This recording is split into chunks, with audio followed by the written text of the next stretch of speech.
Imagine un instant. Si tu savais qu'Allah, le créateur de tout ce qui existe, est satisfait de toi. Comment te sentirais-tu?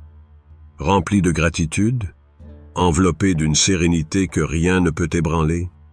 La satisfaction d'Allah est l'objectif ultime pour tout croyant. Mais comment savoir si nous sommes sur ce chemin béni? Dans cette vidéo, nous allons explorer 4 signes clairs qui montrent qu'Allah est satisfait de toi. Ces signes ne sont pas seulement des repères, mais des lumières qui guident nos âmes vers une connexion plus profonde avec le Très-Haut. Et Allah est satisfait d'eux, et ils sont satisfaits de lui. Voilà l'énorme succès. Surat Al-Maïda 519. As-tu déjà senti cette paix intérieure qui semble être un cadeau venu du ciel? Ou as-tu douté parfois, te demandant si tu es vraiment sur la voie qui mène à sa satisfaction? Accroche-toi, car les réponses que tu cherches sont peut-être plus proches que tu ne l'imagines. Plongeons ensemble dans ces signes, accompagnés par des histoires qui éveilleront ton cœur et des versets du Coran qui nourriront ton âme. Prépare-toi à ressentir une connexion plus forte avec ton Créateur. 1. La douceur de la foi dans ton cœur. Imagine le tumulte de la vie, les bruits incessants des responsabilités et des préoccupations. Puis, au milieu de ce chaos, un moment de silence, un souffle calme, une lumière douce dans ton cœur. Ce moment, c'est un rappel de la proximité d'Allah, une paix intérieure qui n'a rien à voir avec ce que le monde peut offrir. Ceux qui ont cru et dont les cœurs se tranquillisent à l'évocation d'Allah. Certes, c'est par l'évocation d'Allah que les cœurs se tranquillisent. Surat Ar-Ra'd 13, 28. La paix intérieure est un cadeau divin. Ce n'est pas une absence de problème, mais une présence du Très-Haut dans ton cœur. Elle est comme une brise légère qui apaise une flamme vacillante, permettant à la lumière de continuer à briller malgré les vents contraires. Ce sentiment, c'est Allah qui te rappelle qu'il est avec toi, que tu n'es jamais seul. Un homme pieux traversait une période difficile de sa vie. Les épreuves semblaient s'enchaîner sans répit, et il se sentait submergé par le désespoir. Une nuit, en prosternation dans sa prière, il pleura longuement, vidant son cœur devant Allah. Au moment où il releva la tête, il ressentit une sérénité qu'il n'avait jamais connue auparavant. Il confia plus tard à un proche. « Je ne peux expliquer cette paix, mais ce que je sais, c'est que c'est à ce moment-là que j'ai senti Allah le plus proche de moi. » Cette histoire illustre une vérité profonde. Ce n'est pas l'absence de difficultés qui apporte la paix, mais la présence d'Allah au cœur de tes épreuves. As-tu déjà ressenti cette paix après une prière sincère, un moment où tu as tout confié à Allah? Ce moment où tes inquiétudes semblaient s'effacer, comme si elles n'avaient jamais existé. Ce sentiment est une preuve de sa proximité et de sa satisfaction envers toi. L'évocation d'Allah est la clé. Qu'il s'agisse de réciter un dhikr, de méditer sur les noms d'Allah ou de simplement l'appeler dans le silence de ton cœur. Ces moments sont des opportunités de te connecter à sa lumière. Rappelle-toi que chaque souffle de paix est une réponse de sa part. Alors que nous poursuivons ce voyage à travers les signes de la satisfaction divine, réfléchis à cette paix intérieure. Sens-la comme un rappel doux et constant de la proximité de celui qui te connaît mieux que toi-même. Imagine cet homme, se tenant humblement devant le prophète, paix et bénédiction soient sur lui, portant dans son cœur une question universelle, une quête que nous partageons tous. Comment savoir si Allah est satisfait de moi? La réponse du prophète fut aussi lumineuse qu'éclairante. Lorsque tu trouves la foi plus douce que le miel et plus précieuse que l'or, sache qu'Allah est satisfait de toi. Cette douceur de la foi est un sentiment unique, un état de sérénité qui transcende les préoccupations terrestres. C'est cette sensation lorsque tu accomplis une prière et que ton cœur semble s'alléger, ou ce moment où un acte de bonté désintéressé te remplit de joie, non pour la reconnaissance des autres, mais pour le plaisir de ton Seigneur. Penses-tu à ces moments où la foi devient une source de force et de réconfort? Peut-être que, comme cet homme, tu as cherché des réponses dans le tumulte de ta vie. Mais si tu réfléchis profondément, tu remarqueras que ces instants où ton cœur s'apaise et trouve de la douceur dans les actes d'adoration ou de bienveillance sont des signes d'un lien profond avec Allah. La foi n'est pas seulement une conviction intellectuelle ou un ensemble de rituels. C'est une lumière qui éclaire le cœur, un trésor qui enrichit l'âme. Lorsque tu ressens cette douceur, souviens-toi que c'est un cadeau d'Allah, une marque de sa satisfaction envers toi. Un jour, une femme pieuse racontait à son entourage comment elle avait ressenti cette douceur de la foi après avoir aidé un voisin dans le besoin. « Je n'avais pas grand-chose à offrir, disait-elle, mais ce que j'ai donné, je l'ai donné avec tout mon cœur. Ce soir-là, lorsque j'ai prié, j'ai ressenti une paix si profonde que j'ai compris que c'était Allah qui m'avait récompensé bien au-delà de ce que j'avais donné. » Quand as-tu ressenti pour la dernière fois cette sérénité? Était-ce après une prière sincère, un acte de bonté, ou même un moment de réflexion où tu as simplement remercié Allah pour ses bénédictions? Ces moments ne sont pas le fruit du hasard. Ils sont des rappels d'Allah, des signes qu'il est proche et satisfait de toi. Continue de chercher cette douceur, car elle est un indicateur précieux de ta relation avec le Très-Haut. 2. La bienveillance. Dans tes actes, dans la vie de tous les jours, il est facile de sous-estimer l'impact des petites actions bienveillantes.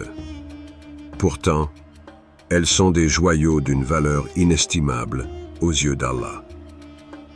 Lorsque tu tends la main à quelqu'un dans le besoin, même en ayant toi-même peu, ou que tu offres un sourire à une personne abattue, sache qu'Allah observe et est satisfait. Et faites le bien. Certes, Allah aime les bienfaisants. Surat Al-Baqarah 285. Ce verset illustre une vérité simple mais puissante. La bonté est un chemin vers la satisfaction d'Allah. Faire le bien, c'est semer des graines de miséricorde dans un monde souvent aride de compassion. Un jour, un compagnon du prophète Muhammad, paix et bénédiction soient sur lui, bien que pauvre lui-même, partagea son dernier morceau de pain avec un mendiant. Lorsqu'on lui demanda pourquoi il s'était privé, il répondit « Parce que j'espère que ce petit acte me rapprochera d'Allah. » Cette histoire illustre que ce ne sont pas la grandeur ou la quantité de nos actions qui comptent, mais leur sincérité et leur intention. Même la plus petite action, si elle est faite avec amour et foi, peut peser lourd dans la balance d'Allah. Chaque jour, nous avons des opportunités de faire le bien. Peut-être un collègue qui a besoin d'un mot d'encouragement, un voisin âgé qui apprécierait une visite, ou un étranger qui a simplement besoin d'un sourire. Ces actes peuvent sembler insignifiants, mais ils ont une valeur immense auprès du Très-Haut. As-tu déjà ressenti cette joie intérieure après avoir aidé quelqu'un, même de façon modeste? Une satisfaction qui n'a rien à voir avec la reconnaissance des autres, mais qui semble venir d'Allah lui-même. Faire le bien, c'est bien plus qu'un devoir religieux. C'est une opportunité de renforcer notre lien avec Allah. Chaque acte de bonté, petit ou grand, est une façon de montrer notre gratitude envers lui pour tout ce qu'il nous donne. Aujourd'hui, Regarde autour de toi. Y a-t-il quelqu'un qui pourrait bénéficier de ta bonté? Une action, aussi simple soit-elle, pourrait non seulement illuminer la journée de quelqu'un, mais aussi être une preuve que tu es sur un chemin qui plaît à Allah. Dans la poursuite de la satisfaction d'Allah, n'oublie jamais que la bonté est une lumière qui éclaire à la fois celui qui donne et celui qui reçoit. Elle est un signe clair que ton cœur est aligné avec sa volonté. Le vieil homme, fatigué et assoiffé, aurait pu se contenter de soulager sa propre soif et repartir. Mais son regard s'est posé sur ce chien haletant, un être vulnérable dans un environnement impitoyable. Dans cet instant de réflexion, il choisit l'altruisme. Il puisa de l'eau, utilisant sa propre chaussure comme récipient, et offrit une nouvelle chance de vie à cet animal. Le prophète Muhammad, paix et bénédiction soient sur lui, raconte que cet acte, aussi simple soit-il, fit descendre la satisfaction d'Allah sur cet homme. Un acte de bienveillance qui, bien qu'apparemment insignifiant, porta un poids immense auprès du Créateur. Cette histoire illustre la force des gestes qui semblent modestes. Ces actions ne nécessitent ni richesse, ni puissance, ni grands efforts. Elles ne demandent que la sensibilité d'un cœur connecté à Allah, un cœur capable de voir au-delà de soi-même et de répondre à un besoin, même silencieux. Peut-être, aujourd'hui, tu as croisé quelqu'un en difficulté, une personne dans les transports en commun qui semblait perdue dans ses pensées, ou un collègue qui avait besoin d'un mot aimable.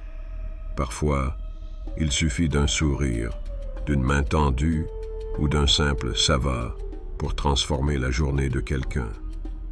Quand as-tu tendu la main à quelqu'un pour la dernière fois, même de manière simple?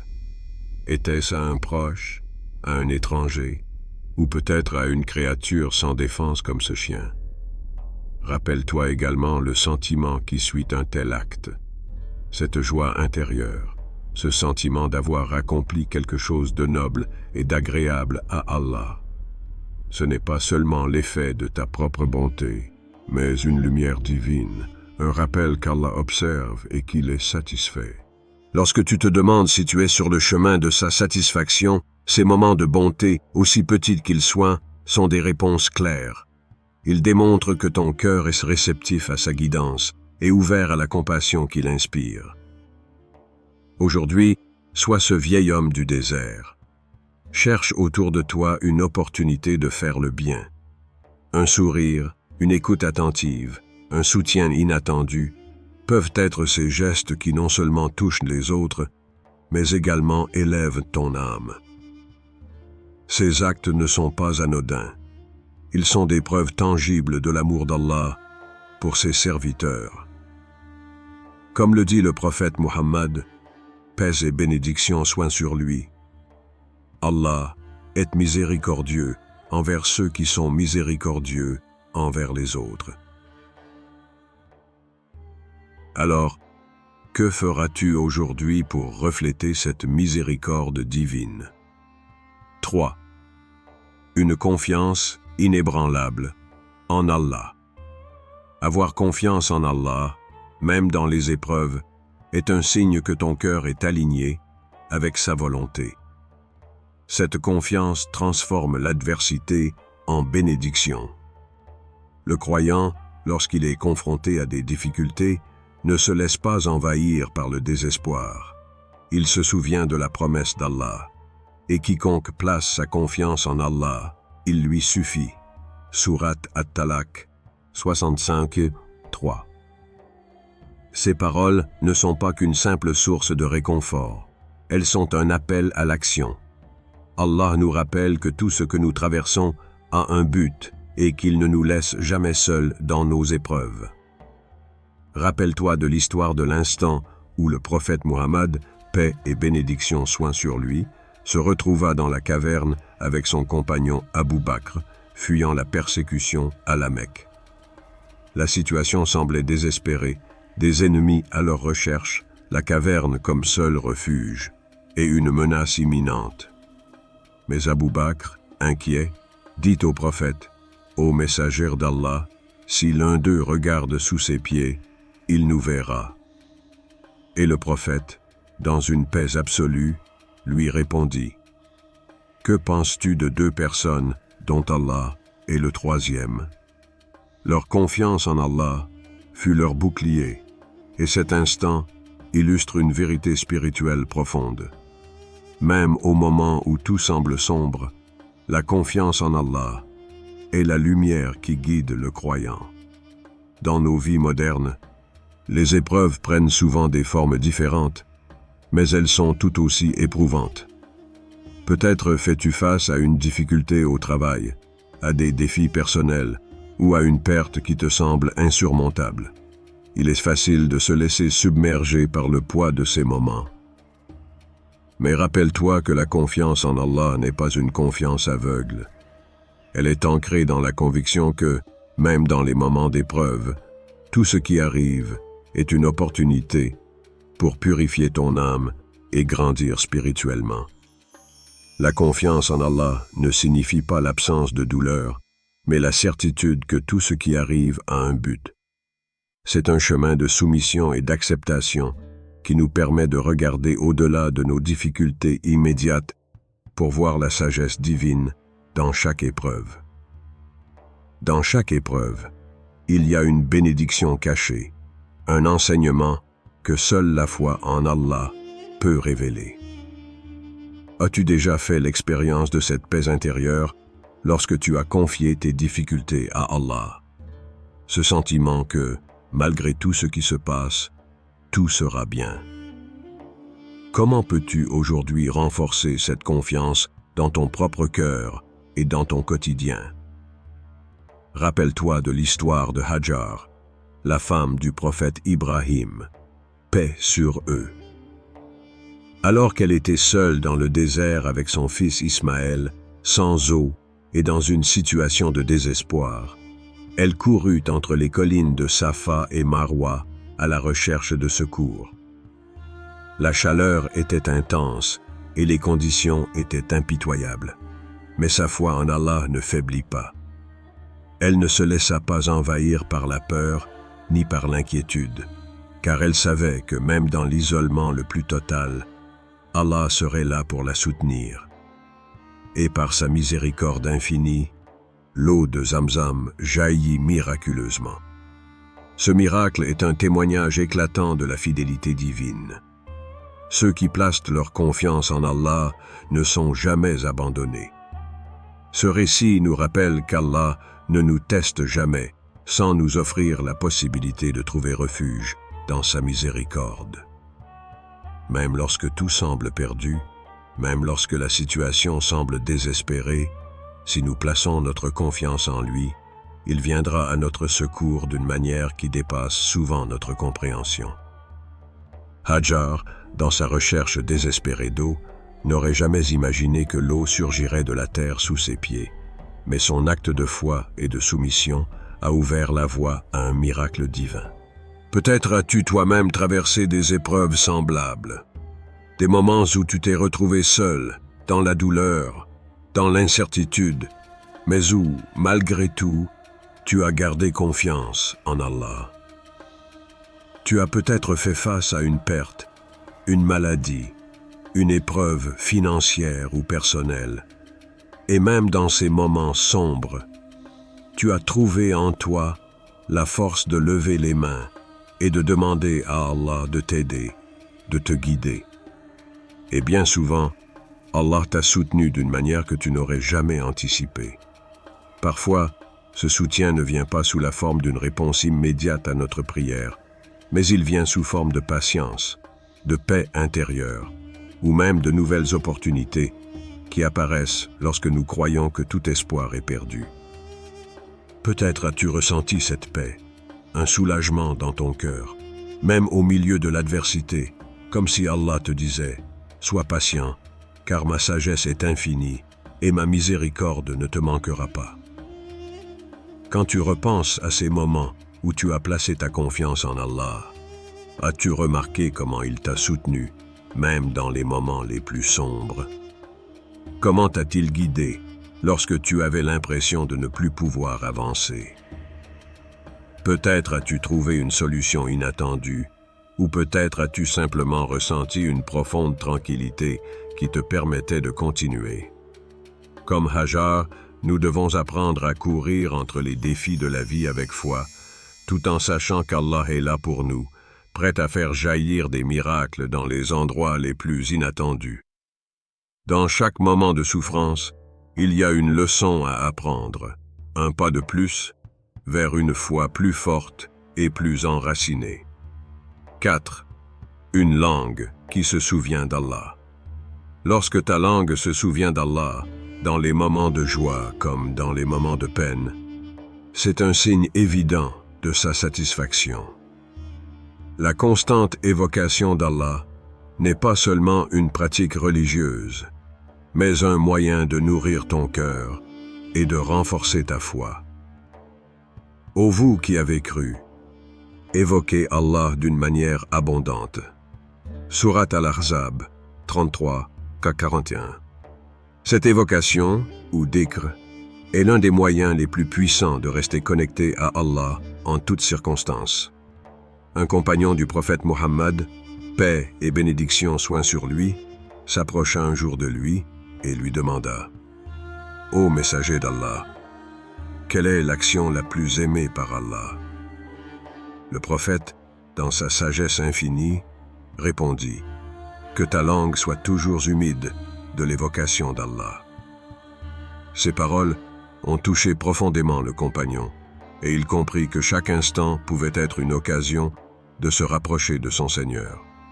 Alors, il fit de chaque souffle, de chaque moment, une opportunité pour se souvenir d'Allah, que ce soit en pleine prière, en accomplissant ses tâches quotidiennes, ou même dans ses silences. Le dhikr est bien plus qu'un acte extérieur. Il est une nourriture pour l'âme, un antidote à l'agitation du monde, et un moyen de se rappeler que nous sommes constamment enveloppés de la miséricorde divine, que ce soit dans les moments de bonheur, lorsque nous vivons les bénédictions de la vie, ou dans les moments de peine, lorsque l'épreuve semble écrasante. L'évocation d'Allah est un signe de notre reconnaissance et de notre confiance en lui. Chaque bismillah murmuré, chaque subhanallah prononcé est un acte de foi, un acte d'humilité, un acte de soumission. Dans notre vie quotidienne, combien de fois avons-nous oublié de rappeler Allah dans les moments simples de notre existence? Peut-être que lorsque tout va bien, nous avons tendance à nous concentrer sur nos plaisirs personnels et nos réalisations, oubliant de remercier celui qui nous a permis d'atteindre ces bénédictions.